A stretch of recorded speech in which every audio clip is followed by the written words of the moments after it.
Bonjour à tous, on se retrouve aujourd'hui pour une vidéo pour voir ensemble comment travailler pour faire une manucure avec une pose de vernis semi-permanent. Donc je commence avec la ponceuse pour nettoyer la plaque naturelle, retirer en fait toute la cuticule qui a pu pousser et qui est collée sur la plaque de l'ongle. Donc je commence avec un embout flamme que je règle sur 12 000 RPM en forward pour nettoyer le côté gauche. Et quand j'ai fini, je vais nettoyer le côté droit. Pour cela, je passe la ponceuse en mode reverse et je laisse 12 000 tours minute. Une fois que c'est terminé, je vais venir prendre un embout de tonneau pour venir relever la cuticule, créer un mur pour pouvoir couper la cuticule. Après, ce n'est pas obligatoire, on peut simplement relever et là, la plaque est vraiment libre. Elle est dégagée de tout ce qui pourrait créer des décollements ou qui pourrait gêner à la pose de la base par la suite. Donc là, je m'occupe de couper les cuticules. Donc moi, j'aime énormément les ciseaux Stalex qui sont incurvés au bout. Je trouve qu'ils sont beaucoup plus faciles à utiliser pour pouvoir attraper cette cuticule. Mais je ne veux pas aller trop fort parce qu'après, sinon, la peau va réagir et créer plus de cuticules. Alors que si vous êtes léger, vous allez voir qu'en fait, dans le temps, la peau va de moins en moins réagir et on aura un résultat vraiment superbe sur la durée. Donc on enlève vraiment ce qui gêne, ce qui n'est pas esthétique, mais on n'en fait pas trop. Pour moi, c'est pas indispensable.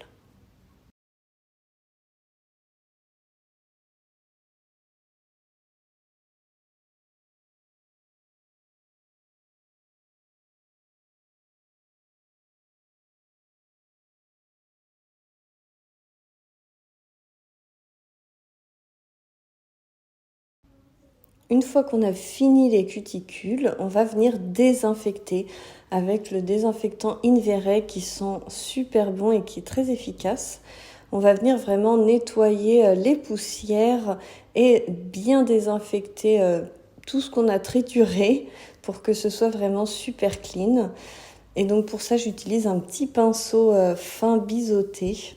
Et comme ça, on est vraiment super propre pour passer à l'étape du nail prep pour venir déshydrater la plaque pour qu'il n'y ait plus du tout de corps gras. Je déborde sur les peaux pour pouvoir que la matière n'attire pas parce que l'humidité attire l'humidité. Donc vraiment, je veux que ce soit bien sec et pour pouvoir poser ma base en toute sécurité. Donc on laisse sécher un petit peu le primer, le nail prep. Il sèche à l'air libre et on peut mettre du primer après si c'est des ongles difficiles. Sinon, comme moi, on passe directement à la base. Donc comme je vais utiliser la Builder in the Bottle qui est une base, j'en mets une petite goutte que je vais venir travailler au pinceau pour vraiment bien faire pénétrer la base dans les écailles de l'ongle, créer la couche d'adhérence et surtout sécuriser mon travail de préparation de la plaque pour que tout soit parfait et qu'il n'y ait pas de décollement et qu'on ait une parfaite tenue dans le temps. Donc surtout cette étape, c'est une des plus importantes, de bien masser la plaque, ne pas hésiter à faire des petits à-coups pour que ça entre dans les écailles de l'ongle qu'on avait relevées au préalable en passant un petit coup de lime 180 ou 240, peu importe. Vous pouvez passer un petit coup de lime pour relever les écailles de l'ongle et ensuite bien faire pénétrer la base dans les écailles.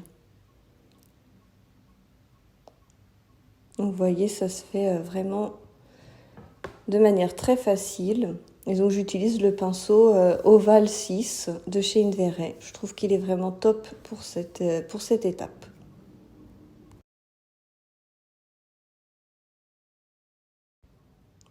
Une fois que c'est terminé, on passe à la couche avec l'apex pour faire vraiment un petit renfort.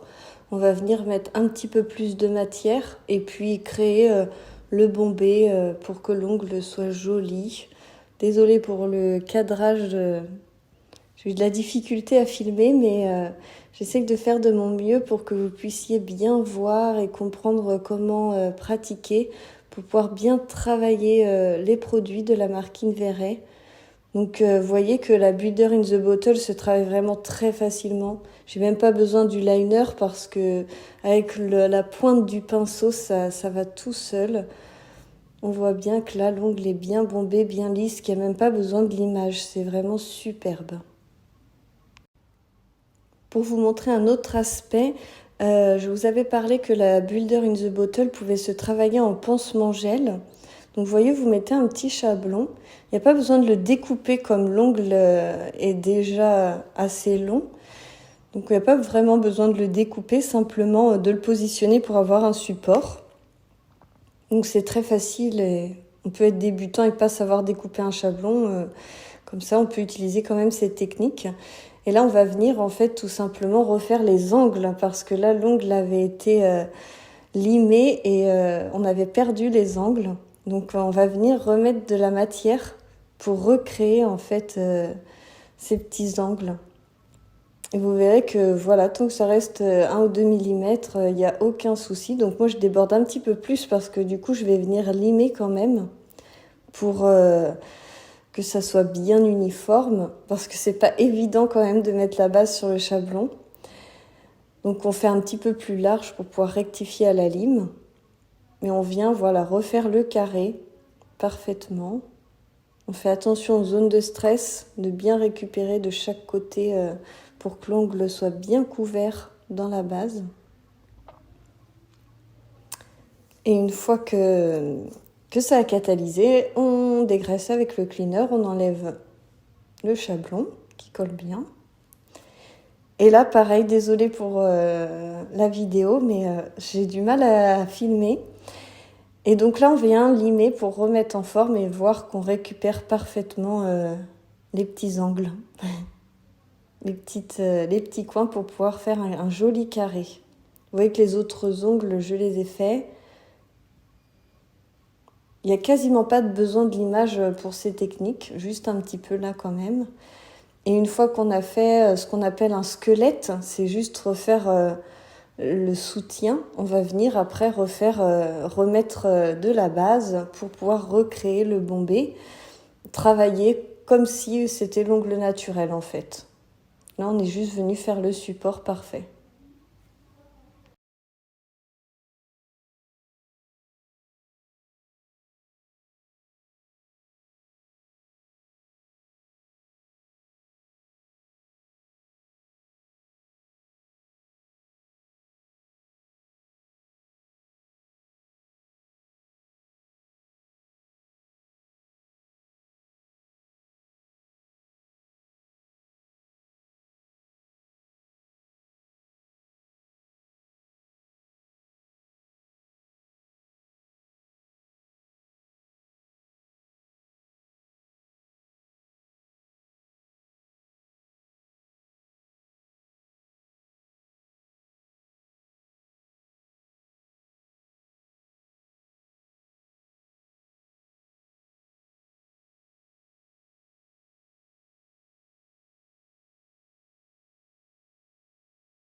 Une fois que c'est terminé, on fait un petit coup de lime quand même pour être sûr que tout soit parfait au niveau de la structure.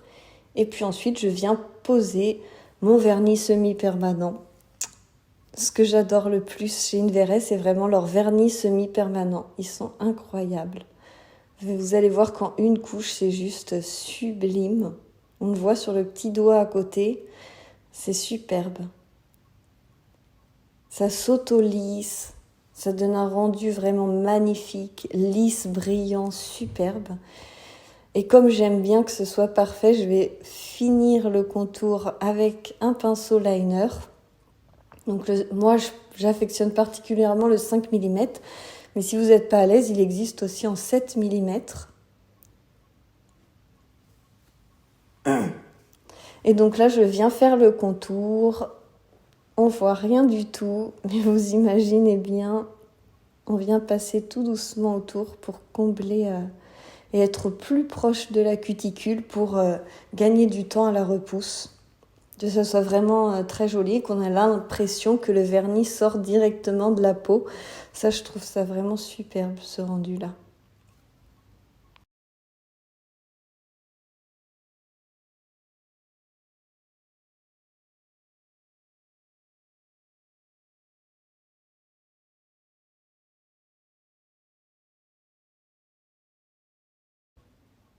Je vous montre ça également avec une autre couleur. Comme ça, vous pouvez apprécier la facilité de travail.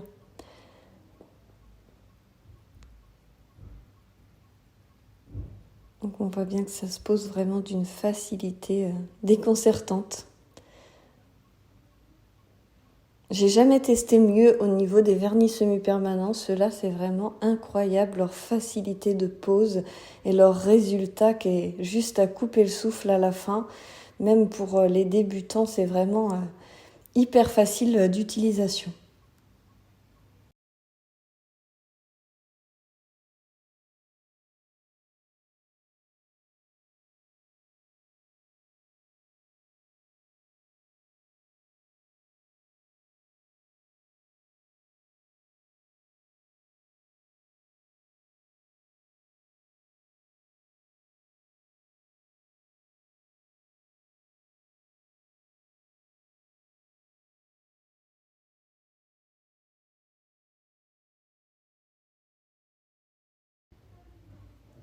Et voilà, j'ai fait mes petites décos tranquillement. J'ai fait un petit peu de léopard, des petites décos par-ci par-là. Et une fois qu'on a fini, on vient sceller le tout avec le magnifique Hard Top Coat de Inverray qui se pose aussi d'une facilité déconcertante. Comment ne pas faire du travail magnifique avec ces produits incroyables? Je vous laisse admirer la beauté, la brillance de ces produits et j'espère que cette vidéo vous aura vraiment aidé à faire vos poses de vernis semi-permanent en toute confiance et en toute facilité grâce aux produits Inverray que vous retrouvez sur la boutique de l'Académie de l'Ongle. Donc voilà le résultat final. J'ai mis des petites touches de paillettes et je vous fais plein de gros bisous.